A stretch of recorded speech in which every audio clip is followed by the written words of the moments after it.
Olá, sejam bem-vindos. Você sintonizou a Rádio JC Guaçucê, a rádio da família. Aqui você é o nosso convidado especial. Hoje, meus irmãos, é 16 de março de 2024, em Guaçucê, 14 horas. E já está no ar nosso programa católico Conhecendo a Igreja. Eu sou a Márcia Cândido e estaremos juntos até às 15 horas, levando até você sempre o nosso melhor. Estamos, meus irmãos, na quarta semana da Quaresma. É um momento propício, como eu já falei aqui, para fazermos uma reflexão em nossa vida. Esse presente de Deus, né? Momento para perdoarmos, intensificar as nossas orações, né, meus irmãos? Peçamos a Deus sabedoria. Devemos buscá-la constantemente. Sejamos humildes para que possamos transformar o nosso coração através da força da palavra de Deus, não é mesmo, meus irmãos? O evangelho de hoje, meus irmãos, nos traz uma belíssima mensagem. E que tal você pegar a sua Bíblia hoje, abrir lá no evangelho de João, capítulo 7, versículo do 40 ao 53. Talvez as respostas que você procura para aquele problema está exatamente aí na palavra de Deus. Então, meus irmãos, hoje nós iremos aprender sobre São José. Esse é o nosso tema de hoje. Invoquemos então, meu querido ouvinte, a Santíssima Trindade para permanecer conosco. Em nome do Pai, do Filho e do Espírito Santo. Vinde, ó Espírito Santo, enchei os corações dos vossos fiéis e acendei neles o fogo do vosso amor. Enviai, Senhor, o vosso Espírito, e tudo será criado, e renovareis a face da terra. Oremos, ó Deus que instruíste os corações dos vossos fiéis com as luzes do Espírito Santo. Fazer que apreciemos retamente todas as coisas segundo o mesmo Espírito e gozemos sempre de suas divinas consolações por Jesus Cristo, nosso Senhor. Amém. Continue ligadinho para não perder esse tema maravilhoso. Mais uma vez, o meu boa tarde, meus queridos ouvintes. Hoje o nosso tema é São José, 19 de março, né? Essa é a data desse santo. São José é um santo no sentido mais amplo da palavra. Passaram-se muitas gerações até chegar em José, escolhido por Deus para ser o pai do filho adotivo de Jesus. São poucas as informações sobre a vida de José encontrada na Bíblia, mas sua história, baseada nos costumes da época em que ele viveu, era um descendente legítimo da casa do rei Davi. Isso fica bem claro na genealogia de Jesus apresentada por Mateus, lá no capítulo 1. Ninguém pode negar o lugar que José ocupa na hierarquia dos santos, venerado como santo pelas igrejas ortodoxas, anglicana e católica, que celebram como seu padroeiro. José também é padroeiro dos trabalhadores, dedicando-se a ele em vários tipos de festa, e por sua fidelidade à sua esposa e dedicação paternal a Jesus, recebe também o título de padroeiro das famílias. O Papa Pio IX declarou o patrono e protetor da Igreja Católica, além de patrocinar os doentes em uma morte feliz. Devido à crença de que ele morreu na presença de Jesus e também de Maria, na piedade popular, José é considerado um modelo para os pais e se tornou patrono de várias dioceses e lugares. Na iconografia religiosa popular, ele é associado a lírio ou nardo, representando assim a sua castidade e também a sua pureza.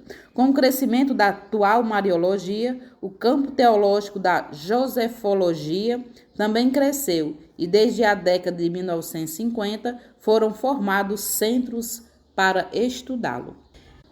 E acredita-se que seu nascimento foi em Nazaré, uma pequena aldeia na região da Baixa Galileia, e lá José viveu durante toda a sua vida. E tinha como profissão a carpintaria. Mesmo em sua genealogia registrada em Mateus, o escritor enfatizou essas questões ao destacar que Jacó gerou a José, marido de Maria, da qual nasceu Jesus, que se chama Cristo. Você lê isso, meus irmãos, lá em Mateus capítulo 1, versículo 16. E dos 4 evangelistas, José não é mencionado apenas em Marcos. Ele recebe maior destaque no Evangelho de Mateus. O evangelista, inclusive, registra a revelação dada a José quando o anjo do Senhor lhe falou em sonho. Como sabemos, Maria foi dada em noivado a José aos 14 anos, né? Maria ficou grávida num período em que era noiva de José, mas antes de ter tido qualquer relação com ele. Esse noivado significava um compromisso matrimonial. No entanto, esse noivado era muito mais sério do que a noção que temos sobre um compromisso dessa natureza na atualidade. Tal cerimônia consistia no ato dos noivos juntarem-se, fidelidades mútuas na presença dos testemunhos. Isso implicava, num certo sentido, ser essencialmente o próprio matrimônio. É por isso que já naquele momento Maria era chamada de esposa de José, visto que legalmente ambos estavam desposados. E a partir daquele noivado restava apenas a festa de núpcia e começariam a viver juntos, conforme a lei.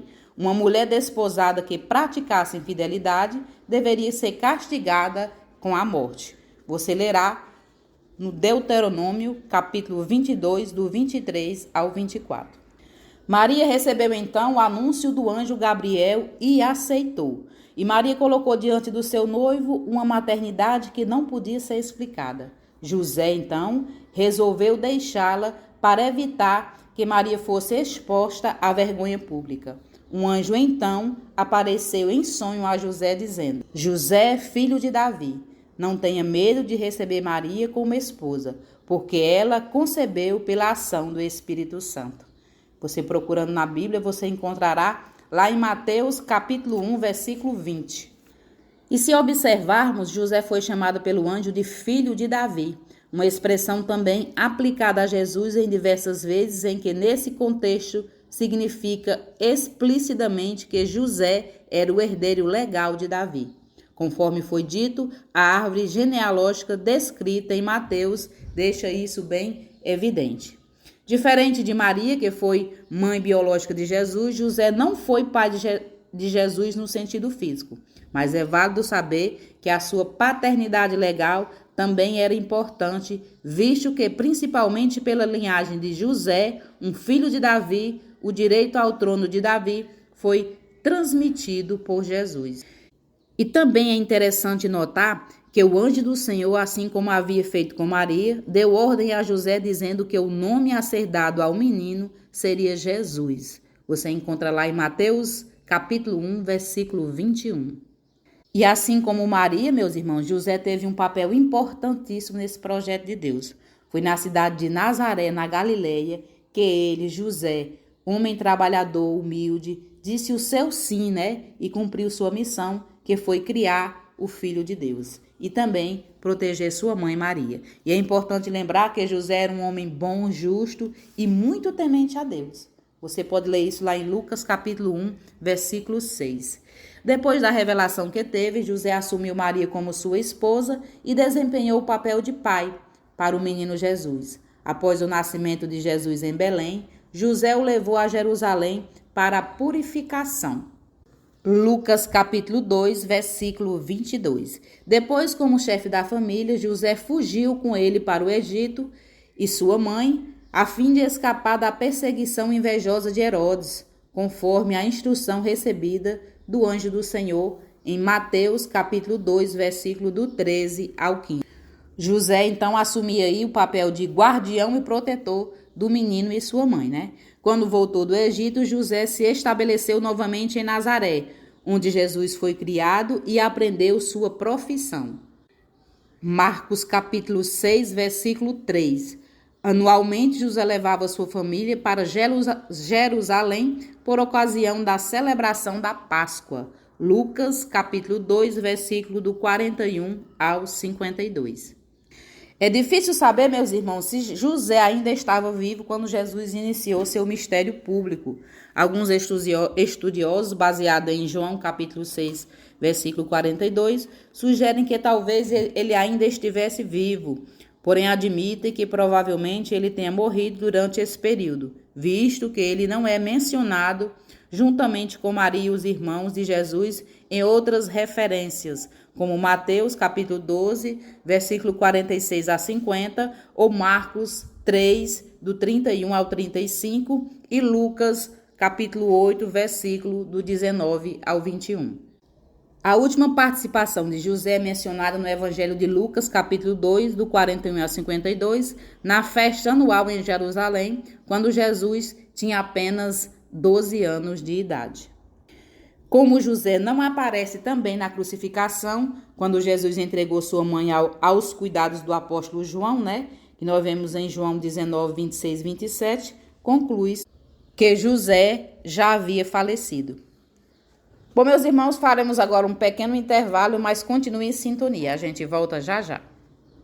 Bom, meus queridos ouvintes, estamos de volta depois de escutar Elizabeth Lacerda cantando esse hino maravilhoso com essa voz que nos encanta. São José Marelo nos ensina que é em São José que encontraremos as inspirações para cuidar dos interesses de Jesus. Olha que maravilhoso. Ele também nos diz que é preciso procurar em São José as próprias inspirações. Que ele, que foi na terra o primeiro a cuidar dos interesses de Jesus, tratou dele quando criança, protegeu, fez esse papel de pai nos primeiros 30 anos de sua vida aqui na terra, Essas são as palavras de São José Marelo. E também Santa Teresinha de Ávila propagava, a devoção a São José. E ela dizia: tomei então por advogado e patrão do glorioso São José, e a ele me confiei com fervor. Este meu pai e protetor me ajudou na necessidade em que me achava, e muitas outras mais graves em que estava em jogo a minha honra e a salvação de minha alma. Olha que interessante. E ela acrescenta: não me recordo de ter suplicado graças que tenha deixado de obter. Deus tem feito muito por mim através do intermédio desse bem-aventurado santo, e os perigos que me tem livrado, tanto no corpo como na alma. Quem é São José? Quais as características? Qual o modelo de santidade que ele representa para nós? Estas perguntas e tantas outras, meus irmãos, são interrogações de nós, seus devotos, e temos o direito de fazer. Diante disso, propomos-nos a refletir sobre este assunto. De São José, na verdade, sabemos muito pouco. Não temos referências do ano e o lugar em que nasceu. Não sabemos o nome de sua mãe. Mas também é verdade, meus queridos ouvintes, que dele não nos foi transmitida uma única palavra. Entretanto, foi a ele que Jesus se submeteu como filho, e foi com ele e nele que Maria encontrou um amor muito grande e a força para a sua vida terrena, Se é verdade que ao referir-se a ele os evangelhos não usam muitas palavras, é contudo indiscutível que sua pessoa está envolvida por um elo de luz tão cristalino, que resume toda a essência do que ele representava quando afirmam que era um homem justo. Lá em Mateus capítulo 1, versículo 9. Era justo com Deus, depositando nele durante toda a sua vida a mais profunda confiança. Era justo com o próximo, pois vivia com Jesus e Maria na mais perfeita caridade. Era justo consigo mesmo, pois foi sempre fiel à vocação que recebeu. José recebeu uma missão única e grandiosa, a missão de cuidar do Filho de Deus e de sua mãe, a missão de cooperar na encarnação divina e na salvação dos homens. Para cumpri-la, ele não mediu esforços, converteu toda a sua vida ao amor doméstico na total oblação de si, pois toda a sua vida foi oferecida ao serviço e ao sacrifício da encarnação de Jesus. Sua vida não foi fácil. A encarnação do Filho de Deus, definida por São Bernardo como o acontecimento de todos os séculos, era para ele um mistério muito pesado, mas foi isto que mereceu-lhe na terra a honra de ser o único homem a compartilhar com Deus Pai a idêntica invocação filial de Jesus, pois seus sentimentos para com Jesus foram as expressões mais duras e genuínas de um amor autenticamente paterno. Como bem expressou o Papa Pio IX, ao afirmar que José desenvolveu para com Jesus uma responsabilidade de pai, morou com ele na mesma casa, abraçou, beijou e nutriu com afeto paterno. Teve para com ele uma especial graça celeste. Todo o amor natural, toda a afetuosa solicitude que um coração de pai pode conhecer. Portanto, meus irmãos, Jesus foi verdadeiramente amado por sua família. Não lhe faltou afeto e gozou de todas as vantagens de viver numa família equilibrada e com pais virtuosos.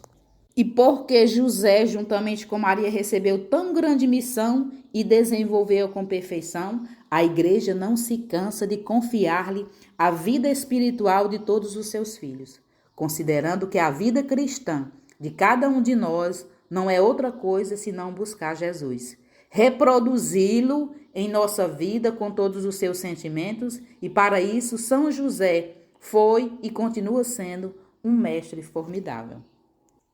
E ao lermos e meditarmos sobre a carta do Papa Francisco, pode-se vir a redescobrir como São José não é apenas guardião da igreja, mas também da humanidade, particularmente na sua parte mais frágil, os membros que mais precisam da salvação. Uma palavra de reconhecimento e gratidão é dirigida a todos eles. Na sua carta, Papa Francisco dedica 7 epígrafes a São José sob a forma de títulos, o que pode equivaler a 7 frases de uma pequena ladainha do Pai. Pai amoroso, em ternura, em obediência, em acolhimento, na coragem criativa, no trabalho, sempre na sua sombra. Pai em ternura, obediência e acolhimento. Jesus viu a ternura de Deus em José, o que é de esperar de todos os bons pais.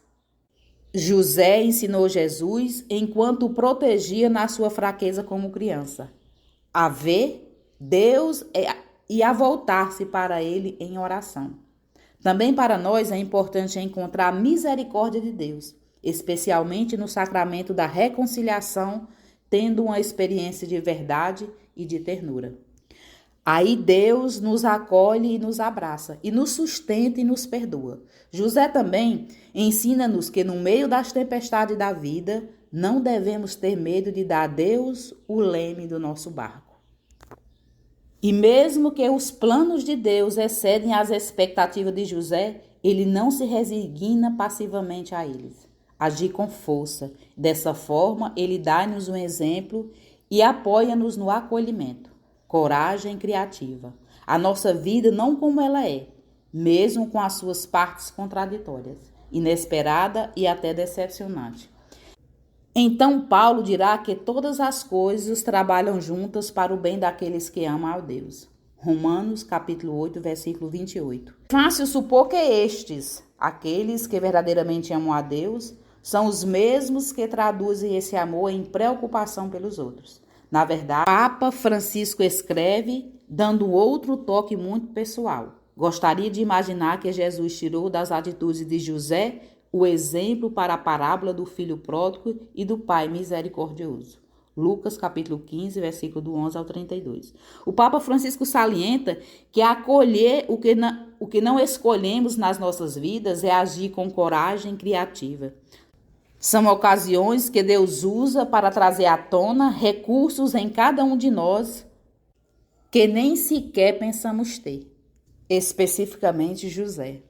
São José não pode deixar de ser o guardião de Jesus e da sua mãe Maria, custódia da igreja, porque a igreja é a extensão do corpo de Cristo na história e, ao mesmo tempo, a maternidade de Maria é manifestada na maternidade da igreja. Catecismo da Igreja Católica. E São José, meus irmãos, o guardião da igreja. De fato, esta carta poderia ter sido chamada de guardiã da igreja. Papa Francisco também, de uma forma original, nos encoraja a perceber que quando cuidamos da igreja, estamos a cuidar de Jesus e Maria. Recordemos o papel de guardião e servo que o Papa atribuiu a São José na sua homilia na missa do início do mistério petríneo, em 2013. Não só isso, mas de forma coerente os mais necessitados. Pela vontade de Jesus, também aquelas crianças de que José continua a cuidar, cada pessoa necessitada, cada pobre, cada sofredor, cada moribundo, cada estrangeiro, cada prisioneiro, cada doente. São José continua a guardar. É por isso que São José é invocado como protetor dos indigentes, dos necessitados, dos exilados, dos aflitos, dos pobres. São José, meus irmãos, é realmente Pai e Senhor que protege e acompanha aqueles que eu venero na sua viagem terrena, tal como ele protegeu e acompanhou Jesus à medida que ele cresceu e se tornou homem. Ao lidar com ele, descobre-se que o Santo Patriarca é também um mestre da vida interior, porque ensina-nos a conhecer Jesus, a viver com ele para saber que somos todos parte da família de Deus. E José nos dá essa lição, né, meus irmãos? Ele que era um homem comum, um pai de família, um trabalhador, que ganhou seu sustento com o esforço das suas próprias mãos. E é isso, meus irmãos, o fato é que José conhecia seu Deus e mesmo quando nada sentia, sabia que a sua presença era indiscutível. Já quero agradecer a você que ficou conosco durante essa hora de programa. Muito obrigada para você que ligou, você que participou. Espero que você tenha aprendido mais sobre São José. Para entrar em contato conosco é só você discar o 088-981-714271. Não mude de sintonia, porque na sequência tem Hora da Misericórdia com o Padre Reginaldo Manzotti. E para finalizar, rezemos uma oração a São José. Ó São José, cuja proteção é tão grande, tão forte e tão imediata diante do trono de Deus, a vós confio todas as minhas intenções e desejos. Ajudai-me, São José, com a vossa poderosa intercessão, a obter todas as bênçãos espirituais por intermédio do vosso Filho adotivo, Jesus Cristo, nosso Senhor. De modo que confiar-me aqui na terra ao vosso poder celestial. Vós tribute o meu agradecimento e homenagem. Ó São José, eu nunca me canso de contemplar-vos com Jesus adormecido nos vossos braços. Não ouso aproximar-me enquanto repousa junto ao vosso coração. Abraçai-o em meu nome, beijai por mim o seu delicado rosto e pedir-lhe que me devolva esse beijo quando eu exalar o meu último suspiro. São José, padroeiro das almas que partem, rogai por nós. Amém. Um forte abraço, meus queridos ouvintes, lembrando que amanhã é domingo, dia do Senhor, dia de irmos à missa. Um ótimo final de semana a todos e até no próximo sábado, se assim Deus nos permitir.